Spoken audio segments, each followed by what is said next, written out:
नमस्ते सदा वत्सले मातृभूमे, नमस्ते सदा वत्सले मातृभूमे, त्वया हिन्दुभूमे सुखं वर्धितोऽहम्, त्वया हिन्दुभूमे सुखं वर्धितोऽहम्, महामङ्गले पुण्यभूमे त्वदर्थे, महामङ्गले पुण्यभूमे त्वदर्थे, पतत्वेशकायो नमस्ते नमस्ते, पतत्वेशकायो नमस्ते नमस्ते, प्रभो शक्तिमन हिन्दुराष्ट्राङ्गभूता, प्रभो शक्तिमन हिन्दुराष्ट्राङ्गभूता, इमे सादरं त्वां नमामो वयम्, इमे सादरं त्वां नमामो वयम्, त्वदीयाय कार्याय बद्धा कटीयम्, त्वदीयाय कार्याय बद्धा कटीयम्, शुभामाशिषं देहि तत्पूर्तये, शुभामाशिषं देहि तत्पूर्तये, अजय्याञ्च विश्वस्य देहि शक्तिम्, अजय्याञ्च विश्वस्य देहि शक्तिम्, सुशीलं जगत्येन नम्रं भवेत्, सुशीलं जगत्येन नम्रं भवेत्, श्रुतं चैव यत्कण्टकाकीर्णमार्गम्, श्रुतं चैव यत्कण्टकाकीर्णमार्गम्, स्वयं स्वीकृतं नः सुगं कारयेत्, स्वयं स्वीकृतं नः सुगं कारयेत्, समुत्कर्षणिः श्रेयसस्यैकमुग्रम्, समुत्कर्षणिः श्रेयसस्यैकमुग्रम्, परं साधनं नाम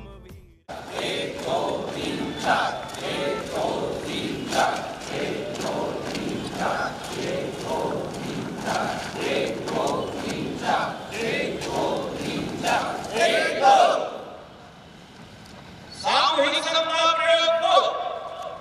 पुनः एक दो तीन चार प्रणाम गुरु।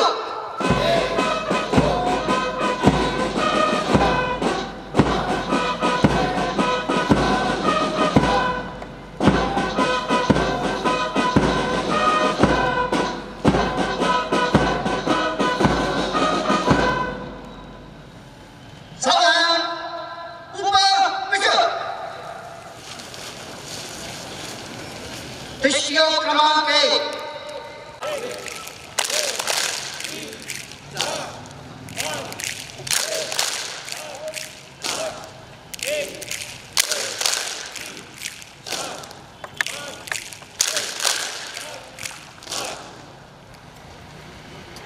योग क्रमांक 2 प्रणाम गुरु।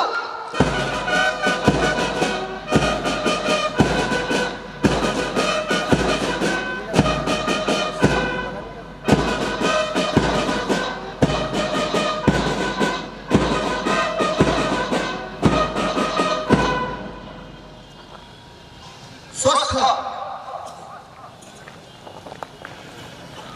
मंचासीन अधिकारी परिचय के लिए आदरणीय प्रांत कार्यालय श्रीमान विजय जी से आग्रह करता हूँ मंच का परिचय। प्रांत से खंड स्तर के खंड टोली और उसके ऊपर के कार्यकर्ता इसमें आज उपस्थित हैं।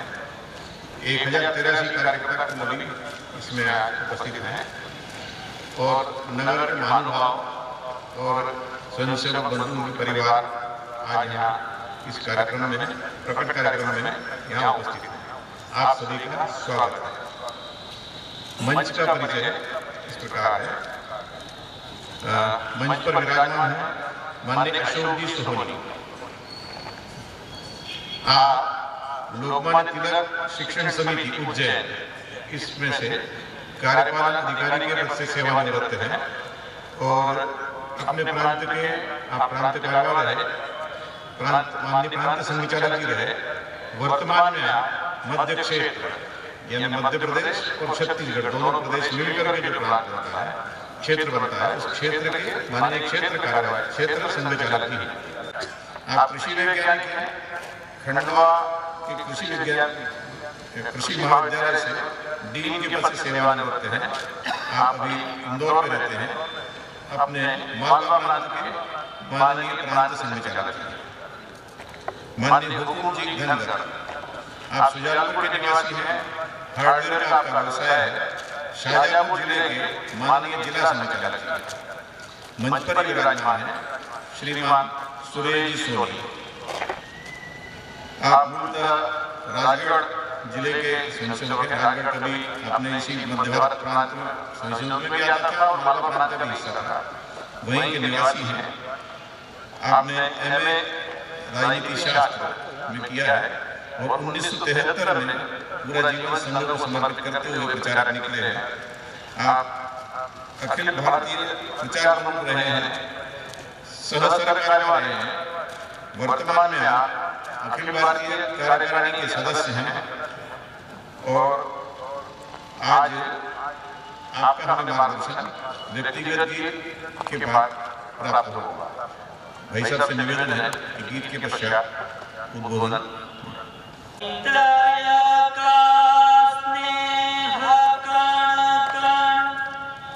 देव प्रतिमा पर चढ़ाकर निज हृदय का स्नेह कण कण, देव प्रतिमा पर चढ़ाकर राष्ट्र मंदिर का पुनर्निर्माण करना है हमें। तो राष्ट्र मंदिर का पुनर्निर्माण करना है हमें। तो काट कण कण देह जिसकी दुर्ग का निर्माण हो। जय पराजय कीर्ति यश की छोड़ कर के कामनाएं,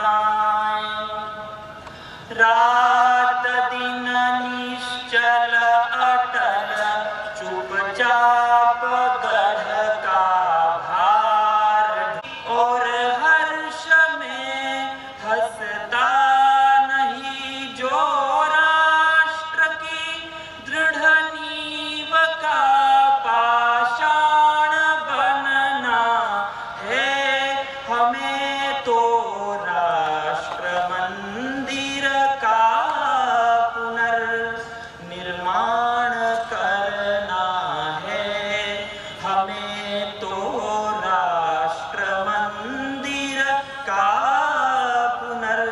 पुनर्निर्माण करना है हमें। तो सह उपेक्षा शून्य पथ पर ज्योति का आभास लेकर, भूख तिल तिल देह युजिल है अभी भी, फिर पथिक बढ़ता अमित बल और दृढ़ विश्वास लेकर, उस विरागी दीप का वैराग्य रग रग में रमाकर शून्य निर्जन ध्येय पथ द्युतिमान करना है हमें। तो राष्ट्र मंदिर का पुनर्निर्माण करना है हमें। तो राष्ट्र मंदिर का पुनर्निर्माण करना है हमें। तो मिट गई जो किंतु क्षण विश्राम भी लेने ना पाई, जो प्रलय के पार करके मुस्कुराई, चीरती ही जो रही अविराम बाधा उदधिपुर की, नाव को तिल तिल प्रगति दे अंत में चिर मुक्ति पाई, किंतु अपनी देह को भी कह न पाई, देह अपनी राष्ट्र नौका की वही पतवार बनना है, हमें तो राष्ट्र मंदिर का पुनर्निर्माण करना है, हमें तो राष्ट्र मंदिर का पुनर्निर्माण करना है, हमें तो।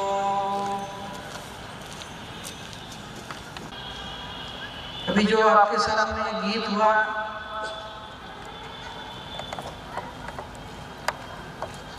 उसमें एक वाक्य बार बार दोहराया गया, राष्ट्र मंदिर का पुनर्निर्माण करना है हमें तो।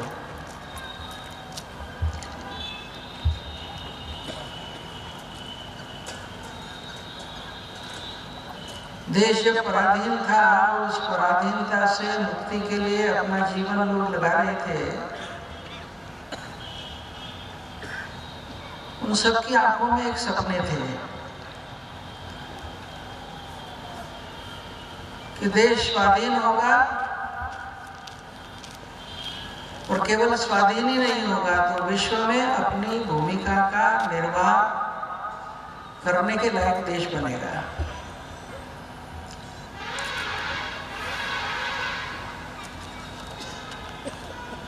और इसी एक भाव को लेकर के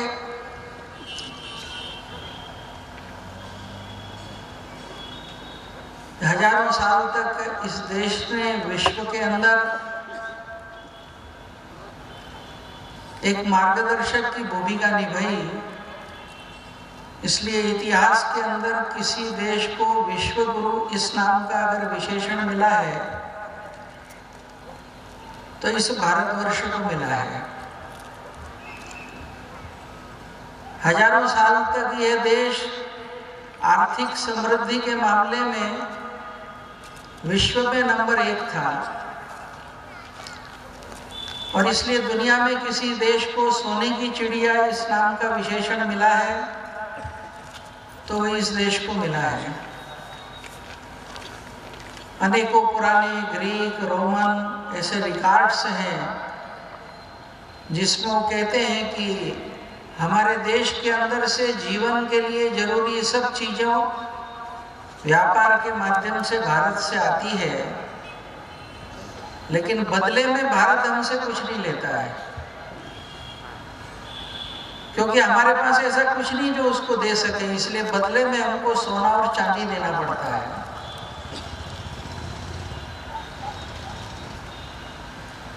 एक एंगुसन मेडिसन नाम का पश्चिमी देशों का एक समूह था। उन्होंने विश्व की एक 2000 साल की आर्थिक इतिहास के बारे में अध्ययन किया और economic history of world 2000 years वो पुस्तक निकली। और उस पुस्तक में बताते हैं कि फर्स्ट एडी से 1600 एडी तक, यानी 1600 ईस्वी तक विश्व की जीडीपी के अंदर भारत नंबर 1 था।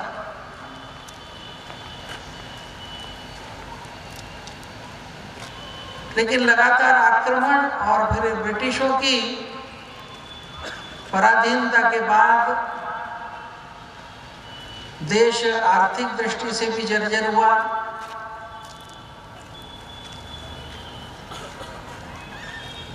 बौद्धिक दृष्टि से भी एक हीनता बोध समाज में आया।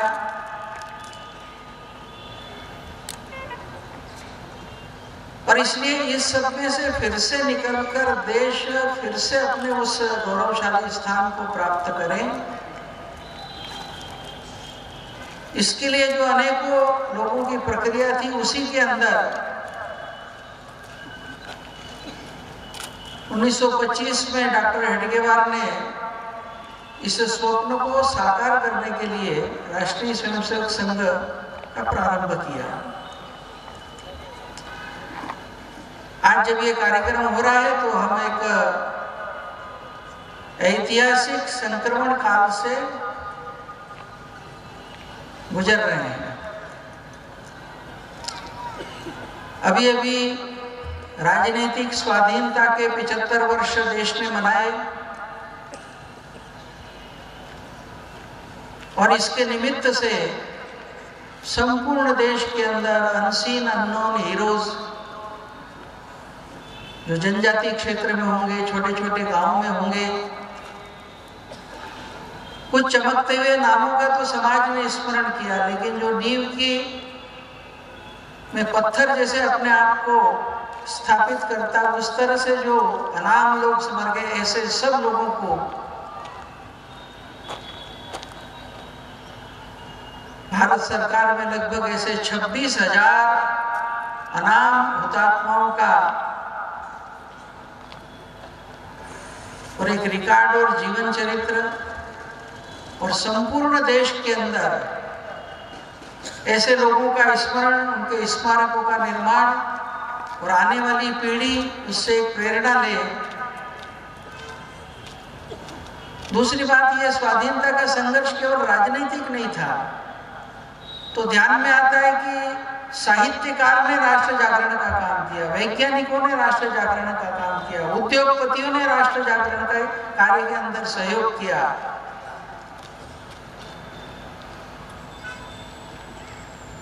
और इसलिए ये संघर्ष सर्वव्यापी था। समाज के सभी क्षेत्रों के अंदर एक पुनर्जागरण का ये संघर्ष था। और इस नाते से उन लोगों के जो सपने थे उनको साकार करना आज की पीढ़ी का दायित्व है। इसी के साथ साथ देश के सामने एक और लक्ष्य रखा गया है कि आज देश आगे तो बढ़ रहा है और स्वाधीनता के 75 वर्ष मनाने के साथ साथ अब आगामी लक्ष्य क्या हो? तो आगामी लक्ष्य होना चाहिए कि जो भूमिका हजारों वर्ष पहले भारत विश्व में करता था, उस तरह की भूमिका करने में समर्थ भारत का निर्माण आगामी समय में हो। और इस नाते से देश के सामने ये भी एक लक्ष्य रखा गया है कि 25 वर्ष बाद 2047 में जब स्वाधीनता के 100 वर्ष पूरे होंगे,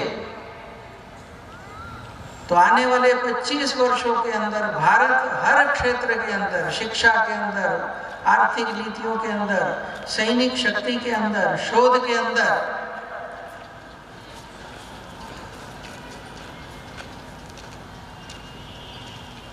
एक परम विकसित राष्ट्र के रूप में खड़ा हो। और भारत अगर समृद्ध बनता है तो विश्व कल्याण की सुरक्षितता निश्चित होती है। संघ भी जिस विचार को लेकर के चला था, तो संघ की यात्रा के भी 100 वर्ष पूरे होने वाले हैं। और इस नाते से ये आने वाले वर्ष एक निर्णायक वर्ष है, जिसमें देश एक निर्णायक दिशा लेगा। और ये अगर करना है तो इसके लिए कुछ नेताओं से, कुछ संगठनों मात्र से काम नहीं चलेगा। तो देश के प्रत्येक नागरिक को इसकी भूमिका निभानी होगी। और संघ शुरू से यही कहता रहा कि देश का जो प्रत्येक घटक है वो जब तक देशभक्ति के भाव को हृदय में जागृत करते हुए अपने जीवन के हर प्रकार के प्रयत्नों के अंदर देश प्रथम इस भाव को लेकर के एक आदर्श उपस्थित नहीं करता, तब तक देश बड़ा नहीं बनता है। और इसलिए संपूर्ण देश का हर व्यक्ति देशभक्ति से परिपूर्ण हो, सामाजिक दायित्व बोध का भाव हो, संवेदनशीलता हो, अपनी विश्व कल्याण की संस्कृति का गौरव उसके अंदर जागृत हो। इस प्रकार का हर व्यक्ति अगर खड़ा होता है तो इसमें से ऐसा राष्ट्र खड़ा होगा। भ्रष्टाचार, बढ़ती हुई हिंसा, मूल्यों का क्षरण, टूटते परिवार, सामाजिक विघटन, सीमाओं पे संकट, एक के बाद एक लोग पूछते चले गए। और जब सारे प्रश्न हो गए तो उन्होंने कहा उत्तर दीजिए, और उन्होंने कहा था मैं एक सेंटेंस में, एक वाक्य में उत्तर दूंगा। तो उत्तर में डॉक्टर कलाम ने एक लंबा वाक्य कहा। वो पत्रकारों को संबोधित करते हुए कहा कि you please spiritualise the religion and nationalize the people of this country, automatically all problems of yours will be solved. ये जो फेनेटिक मजहब है जो दुनिया में आतंकवाद का कारण बनता है, इस मजहब को आध्यात्मिक अधिष्ठान दीजिए और इस देश को राष्ट्रीय मानव बनाए। वो जाति का मानव न हो, संप्रदाय का मानव न हो, जिले का, प्रांत का मानव न हो। हर व्यक्ति अगर राष्ट्रीय मानव बनता है तो सामाजिक जीवन से लेकर और देश के किसी भी कोने में जितने प्रकार की हमको समस्याएं दिखाई देती हैं उनका समाधान होगा। और इसलिए मैंने शुरू में कहा कि संघ ने शुरू से इस बात को लिया कि प्रत्येक व्यक्ति अगर राष्ट्रीय दृष्टिकोण से विचार करके स्वयं की प्रेरणा से समाज हित में काम करने लगे तो देखते देखते कुछ वर्षों के अंदर सारी समस्याओं का समाधान करते हुए एक गौरवशाली राष्ट्र का निर्माण कर सकते हैं। और इसलिए आने वाले समय के अंदर आज देश में हर एक को इस दृष्टि से कार्य करने की आवश्यकता है। उसमें सबसे पहला विषय आता है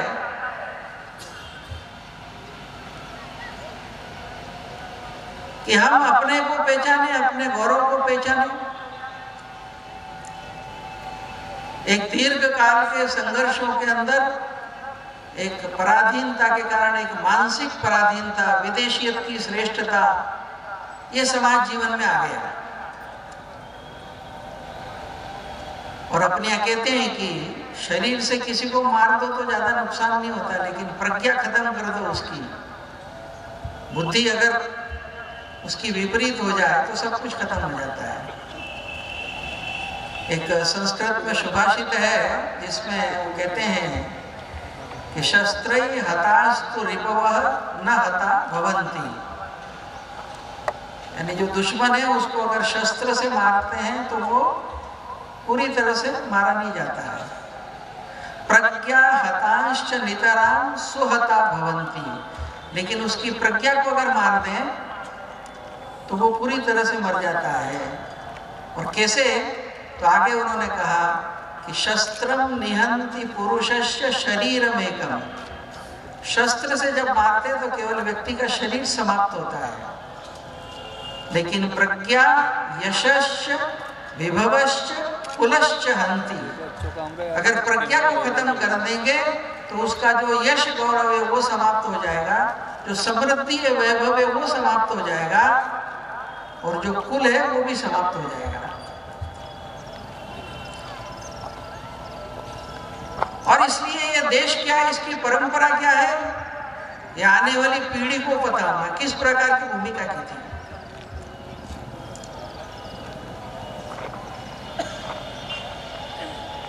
भारतवर्ष अपने देश को कहते हैं, भारत कहते हैं कि भा यानी प्रकाश, रथ यानी जो उसमें रथ है, जो सदैव ज्ञान में रहते वो भारत है। भारत नाम पड़ा कि दिग्विजयी चक्रवर्ती दुष्यंत पुत्र भरत, उसके नाम से भारत। जैन परंपरा के अंदर ऋषभदेव के पुत्र भरत और बाहुबली, उस चक्रवर्ती भरत के नाम पे भारत। और इन सब से परे वेदों के अंदर एक पराक्रमी भरत गण है,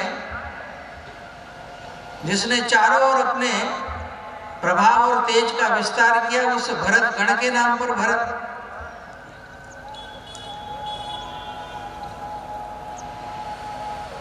एक हिंदुस्तान नाम है तो बाहर के लोग सिंधु के आधार पर हिंदू कहते रहे, इसलिए पश्चिम एशिया के अंदर ईरान तक इसको हिंद करके संबोधित करते रहे। ईरान के सम्राट में एक विद्वान यहां से जाता है तो वो सम्राट को अपनी पर्शियन भाषा के अंदर कहता है कि अकून नाम विरमन व्यास नाम अल हिंद आमल 10 दूना के अकल चूना मस्त। हिंद से एक व्यास नाम का एक ऐसा विद्वान आया है जिसकी बुद्धि का कोई और छोर नहीं है। इसी सिंधु को और ग्रीक और यूनान के अंदर इंडस कहते थे, तो इंडिया नाम उससे आया। चीन के अंदर शिंतु कहते थे, तो चाहे चीन की तरफ हो, चाहे पश्चिम की तरफ हो, चाहे ग्रीक यूनान की तरफ हो,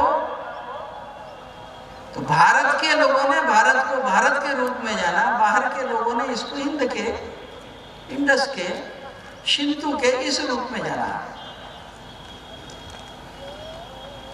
और जब कभी आप कभी सेंट्रल एशिया जाएंगे, साउथ एशिया जाएंगे, आज भी तो वहां खड़े हुए बड़े बड़े स्मारक, बड़े बड़े बोरोबुदूर, बड़े बड़े मंदिर, वियतनाम से लेकर के और अभी अभी साउथ कोरिया तक कहीं भी आप चले जाइए, खुदाइयां होती हैं तो अंदर से शिवलिंग निकलते हैं। तो एक समय था जब सांस्कृतिक दृष्टि से संपूर्ण विश्व के अंदर यहाँ के पूर्वजों ने पराक्रम किया, पहाड़ों को, समुद्रों को लांघते हुए, रेगिस्तानों को पार करते हुए और संपूर्ण विश्व को श्रेष्ठ बनाएंगे, इस स्वप्न को लेकर अपने लोग चले। आज के समय के अंदर संपूर्ण विश्व में इस भूमिका को करना है, उस प्रकार का भाव आज की पीढ़ी में जागृत करने की आवश्यकता है। और ये करना है तो हम अपना जो स्व है इसको जाने। कोलंबस के अमेरिका जाने के 400 साल में जो कार्यक्रम हुए उसमें ईसाईयत की श्रेष्ठता स्थापित करने के लिए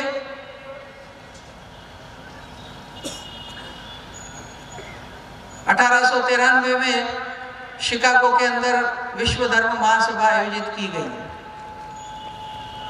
लेकिन उनके सारे स्वप्न बिखर गए जब भारत के युवा सन्यासी विवेकानंद उस मंच पर पहुंचे और जो भारत का स्व है, जो अध्यात्म है, वो पहले ही भाषण के अंदर भारत के चिंतन की विराटता, भारत ने कैसे दुनिया के किसी भी मत संप्रदाय देश के सताए हुए लोगों को अपने यहाँ पर जगह दी, भारत का चिंतन कैसे दुनिया के विरोधाभासों को और मिटा करके उनके बीच में सामंजस्य स्थापित कर सकता है।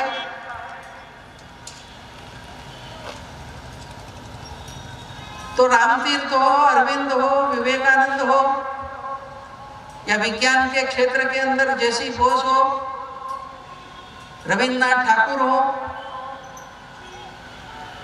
इन सब ने इस भारत का जो स्व है, हमारी जो संस्कृति की श्रेष्ठता है, हमारी जो विश्व दृष्टि है,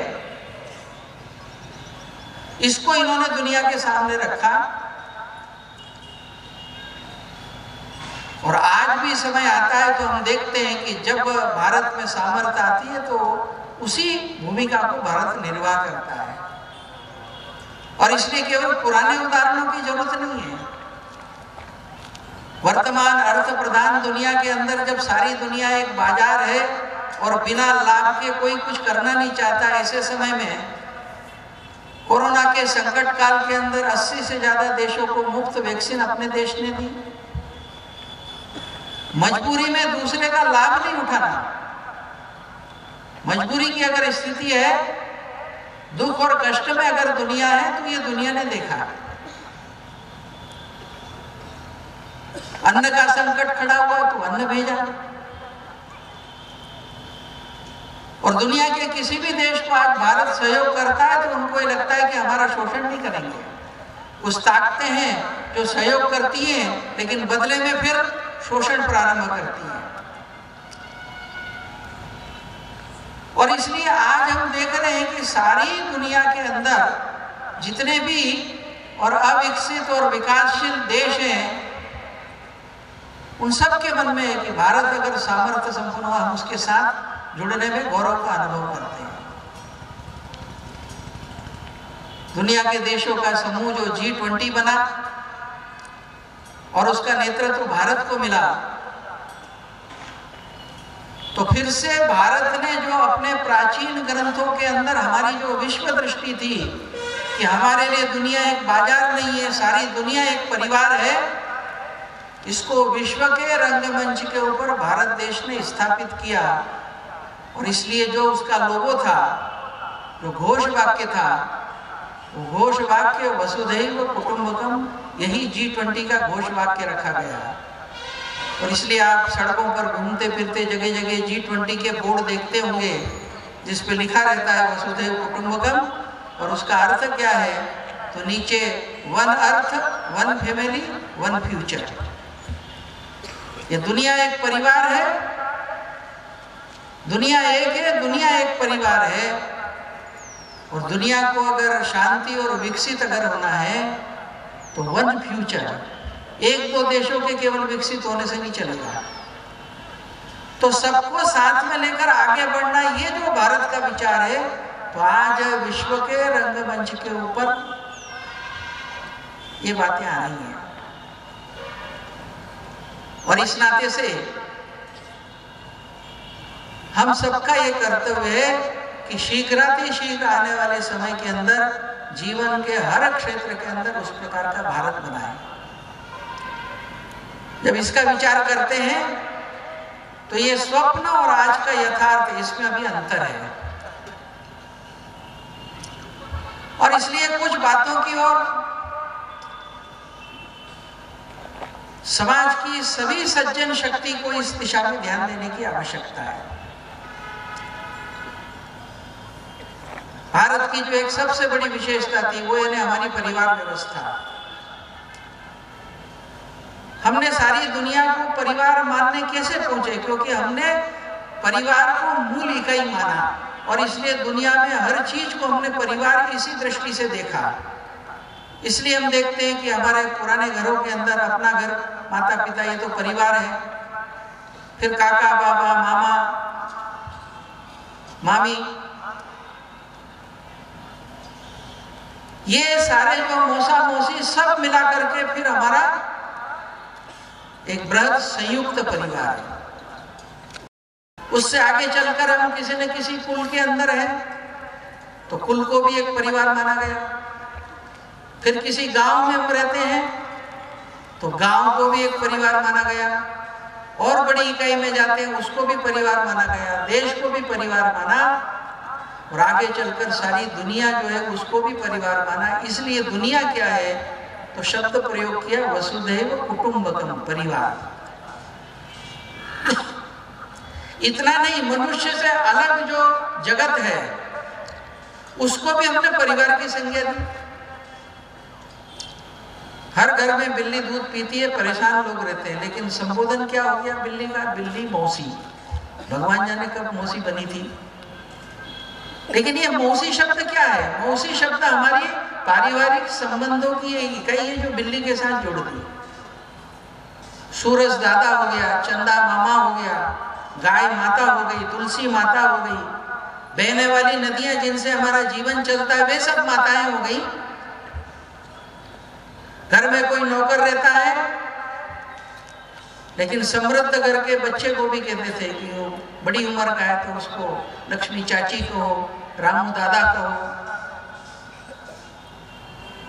ये जो परिवार हमारा वैशिष्ट था और परिवार से ही आदर्श नागरिक निर्माण का आज के इस सभ्यतागत संघर्ष के अंदर जब चारों ओर भोगवाद और अपना अपना कैरियर और अपना स्वार्थ केंद्र बिंदु बन रहा है, तब दायित्व बोध और दूसरे के लिए कुछ करना, इसके लिए अपना ही विचार करना, इसलिए परिवार धीरे धीरे जो विखंडन की प्रक्रिया चल रही है और विशेष रूप से बाजारू मूल्य करने वाली जितनी ताकतें हैं, वे तमाम सीरियलों के अंदर इस प्रकार के संवाद और इस तरह के दृश्य जो धीरे धीरे मनोवैज्ञानिक रूप से दिमाग के ऊपर असर करते जाए और व्यक्ति आत्म केंद्रित होता जाए, क्योंकि उनका गणित रहता है कि संयुक्त परिवार है तो एक रेफ्रिजरेटर से काम चला लेगा, उसके 4 टुकड़े कर दो तो 4 रेफ्रिजरेटर बिकेंगे। और इसलिए बाजार की ताकतें जितना अधिक परिवार विखंडित होते चले जाएं, उनका मार्ग खुलता है, लेकिन इससे समाज का बहुत गहरा नुकसान होता है। और इसलिए ये जो परिवार संस्था है, इसकी मजबूती की दिशा के अंदर प्रत्येक नगर में, प्रत्येक गांव में, प्रत्येक स्तर पर हर एक को इसका विचार करने की आज आवश्यकता है। एक दूसरी बात है कि संपूर्ण समाज, हमारे यहाँ पर पूरे समाज को पुरुष माना गया, और जब पुरुष मानते हैं तो पुरुष यानी केवल जिसको आज हम पुरुष कहते हैं नहीं है, जो हमारी संस्कृत वाङ्मय के अंदर पुरुष का मतलब मनुष्य मात्र है, उसमें स्त्री भी है पुरुष भी है, तो उसके भिन्न भिन्न अंग हैं और इसलिए समाज में भिन्न भिन्न वर्ग हैं, लेकिन इनके बीच के अंदर समरसता रहनी चाहिए। शरीर का अंग अलग होने के बाद भी एक दूसरे से अलग नहीं है। पैर में कांटा लगता है तो आंख में आंसू आता है, हाथ अपने आप बढ़ता है वहां पर। ये जो अवस्था शरीर में होती है वो समाज में होना चाहिए। आज जब हम जाति संघर्षों की घटनाएं देखते हैं, ऊंच नीच के व्यवहार की घटनाएं देखते हैं, तो केवल हिंदू संस्कृति बहुत महान है इतना कहने से तो नहीं चलेगा, उसके अनुकूल सामाजिक जीवन का आदर्श भी दिखाई देना चाहिए। और इस दृष्टि से आज विचार करने की आवश्यकता है। दुर्भाग्य से आज देश के अंदर जाति के आधार पर ऊंच नीच सामाजिक स्तर पर तो ठीक है, व्यवसाय के अंदर भी आ गई, और इसलिए धोबी का काम छोटा, मोची का काम छोटा, नाई का काम छोटा, और पढ़ लिख गया व्यक्ति तो सोचता है ये छोटा काम है। भारत के अंदर कोई भी कला हो, कोई भी कारीगरी हो, उसका बहुत ऊंचा स्थान रहा। आप लोग उज्जैन जाते होंगे, वहां पर रुद्राभिषेक कराते हैं, उसमें जो मंत्र आते हैं उनको देखोगे तो रथकारेभ्यो नमो नमः, चर्मकारेभ्यो नमो नमः, आयस्कारेभ्यो नमो नमः, बहेलिए को, पक्षियों का करने वाले काम को, हर तरह के कार्य को वो देवत्व के स्वरूप से देखा गया, श्रम का सम्मान किया गया। देश को अगर आगे बढ़ना है तो जीवन के हर क्षेत्र की कला कारीगरी के अंदर आगे बढ़ना पड़ेगा। और इसलिए जो समता समरसता केवल सामाजिक लेवल के ऊपर ही नहीं, हमको व्यवसाय के लेवल पे हर अपनी अपनी जगह पर श्रेष्ठ मान है, उसको कैसे बेहतर कर सकते हैं, इस दिशा के अंदर विचार करने की आवश्यकता है। एक तीसरी बात है कि पश्चिमी प्रभाव के कारण भारत का जो आध्यात्मिक दृष्टिकोण था, जिसमें हर भारतीय मानता था कि सारी सृष्टि केवल मेरे लिए नहीं है, इस सृष्टि में जो भी है सबके लिए है, और इसलिए हजारों साल तक इस देश के अंदर जंगल भी सुरक्षित रहे, नदियां भी अविरल बहती रही, शुद्ध रही। आज सब तरफ संकट खड़ा हुआ है और एक पर्यावरण संकट के रूप में सारे दुनिया के अंदर चर्चाएं चल रही हैं। इसलिए नदियां सूख रही हैं, जल के संकट खड़े हो रहे हैं। आजू बाजू के क्षेत्रों में भी हम देखते हैं कि गर्मी के दिनों में परिस्थिति आती कि टैंकरों से पानी पहुंचाना पड़ रहा है। ये प्रकृति की गलती नहीं है, ये हम सब मनुष्यों की जीवन शैली और दृष्टि की गलती है। जिस दिन मनुष्य ने सोचना चालू किया कि जल, जंगल, जमीन, जानवर, वायु सब मेरे लिए है, उसमें से ये समस्याएं खड़ी हुई है।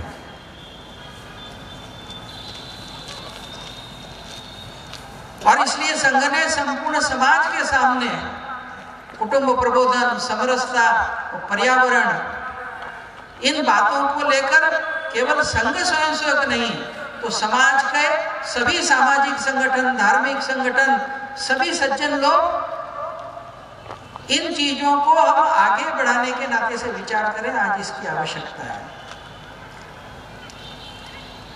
और इसलिए हर घर ये हरित घर बने, हर गली मोहल्ला जो है वहां किस तरह से हम हरियाली को जीवित कर सकते हैं इसका विचार करें। जल संरक्षण कैसे अधिकाधिक हो सकता है इसका हम विचार करें।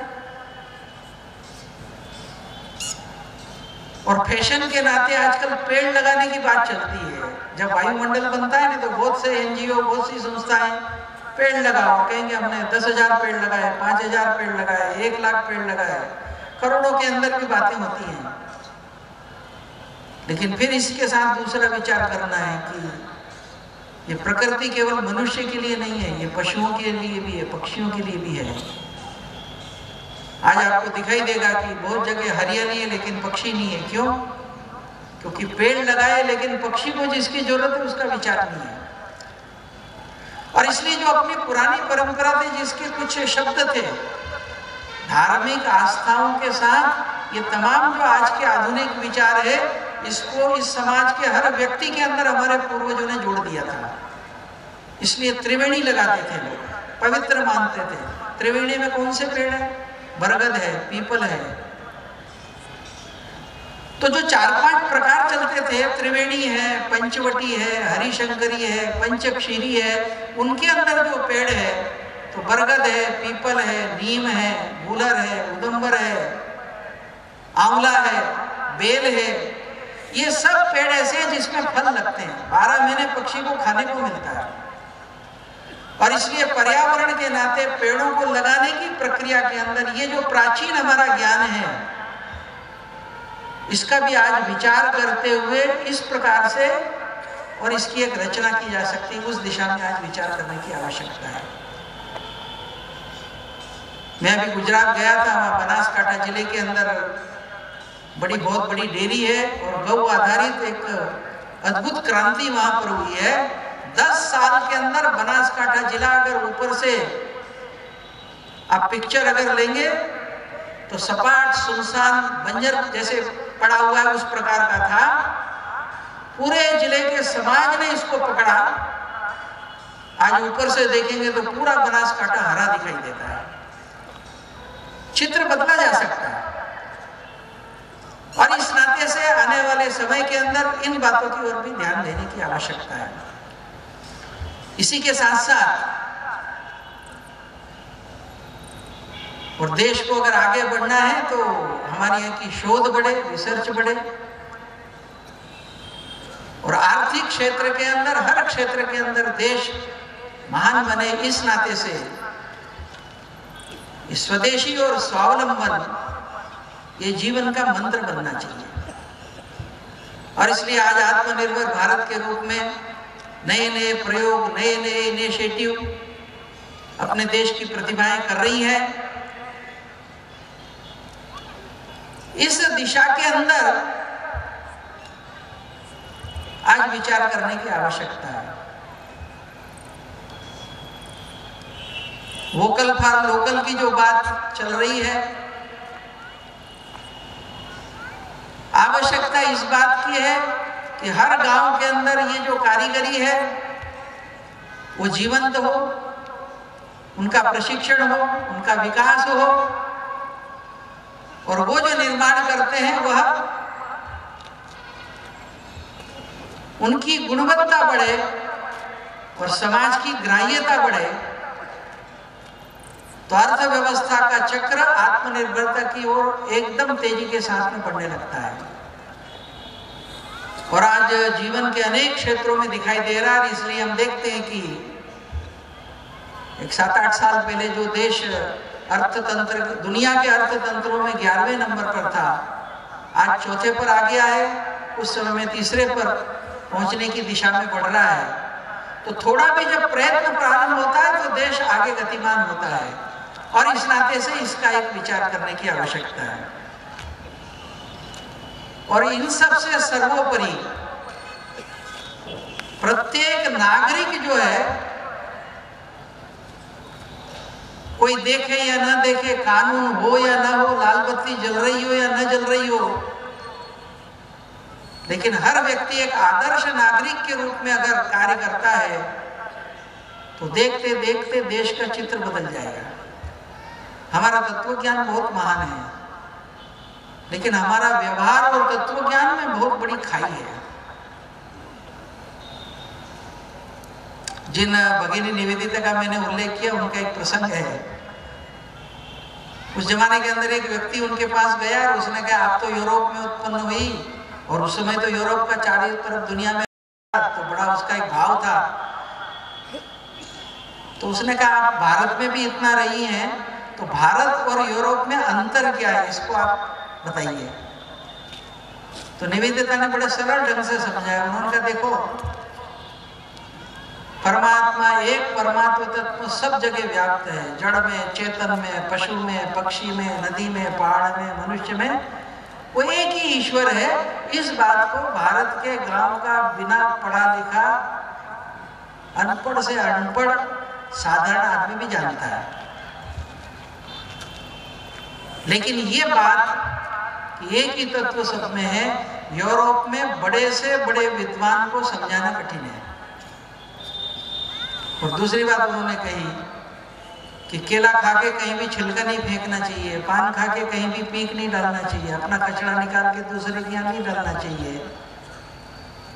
ये सारी बातें यूरोप का साधारण से साधारण आदमी जानता है, लेकिन भारत में बड़े से बड़े विद्वान को समझाना कठिन है। तो ये जो नागरिकता के कर्तव्य है, कभी कभी किसी नगर में मैं देखता हूं कि वो लाल लाइट तो रोक नहीं पाती वाहन वाले को, तो जहां बहुत ये तोड़ने का काम होता है तो वहां एक रस्सा लगा देते हैं कि जैसे लाल लाइट होगी एक आदमी तुरंत रस्सी तान देगा ताकि आगे बढ़ ही नहीं सके। वो दृश्य को जब मैंने देखा तो मैंने, भाई जानवर के लिए तो समझ में आता है, आदमी के लिए भी इसकी जरूरत पड़े। तो साधारण आदमी मन के विचार आना चाहिए कि भाई इस तरह के प्रयोग मेरे लिए करना पड़े, मनुष्य होने के नाते मेरा अपमान है। किसी दंड के कारण ही मैं अच्छा करूंगा, अगर ये है तो फिर मनुष्य क्या।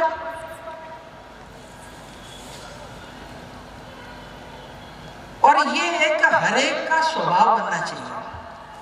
आजकल स्वच्छता का विषय कुछ सालों से चल रहा है, तो थोड़ा थोड़ा समाज पकड़ रहा है। पास का इंदौर तो लगभग 6 बार से और स्वच्छता में प्रथम आ रहा है। लेकिन एक आधी जगह होने से नहीं चलेगा, ये सब तरफ होना चाहिए। एक पुराना प्रसंग है, जब देश में पहली बार एशियाड हुआ था जिसमें अप्पू लोगो था, तो एक ऑस्ट्रेलिया की महिला वो एशियाड देखने आई थी। वापस जब जाना था तो कलकत्ता के एक परिवार का भी ऑस्ट्रेलिया गया हुआ, उनका परिचय था, तो जाने के पहले उनको मिलना करते हुए जाए, इसलिए वो कलकत्ता गई। उस घर में ठहरी तो उस घर वालों ने, और विदेश की महिला आई है तो अपने मोहल्ले के सब लोगों को परिचय के लिए बुलाया।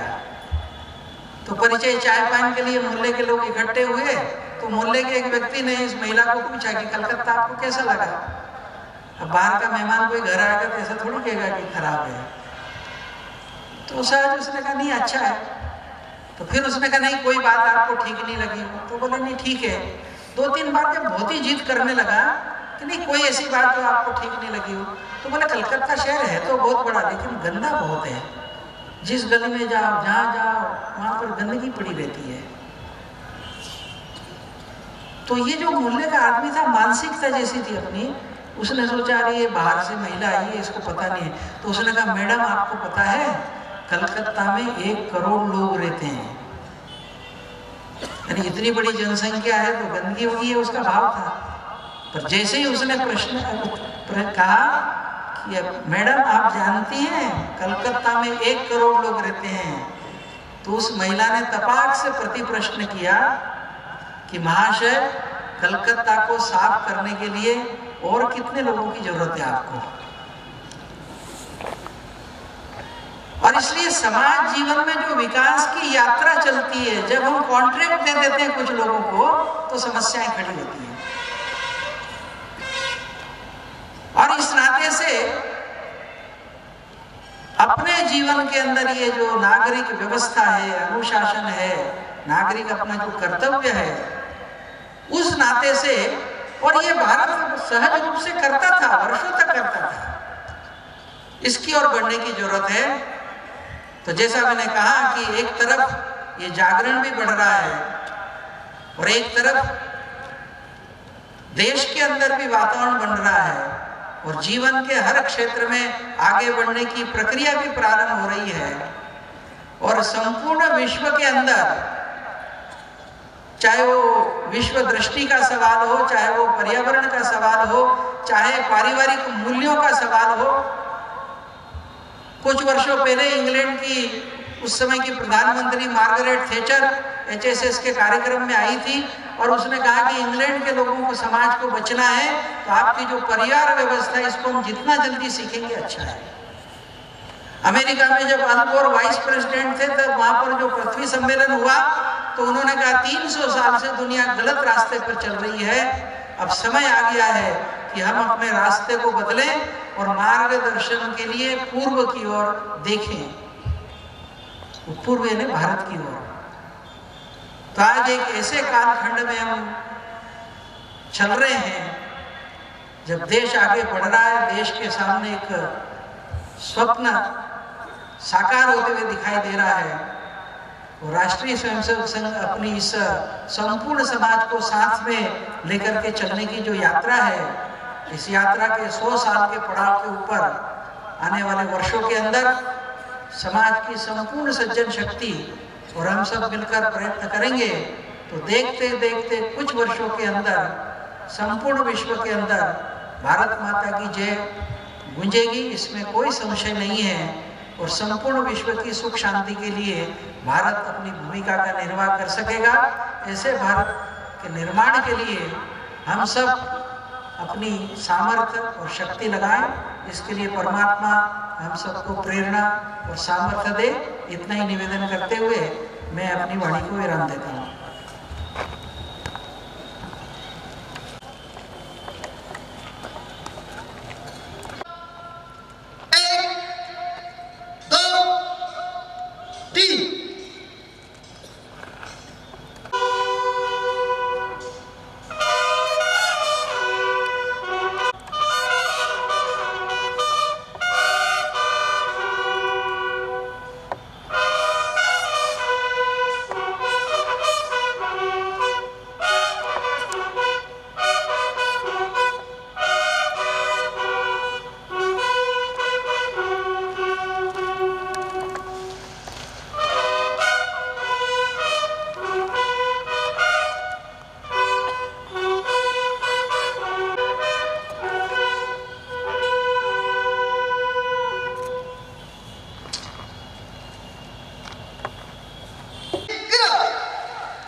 माता बहनें अपना स्थान छोड़ सकते हैं। विभाग शारीरिक प्रमुख आगे की तरफ आएंगे।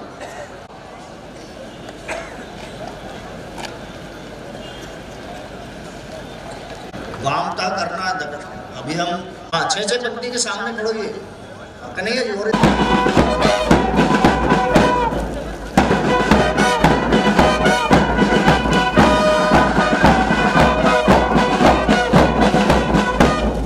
सम्यक का सामने देखते हुए 6 का सम्यक रखिए।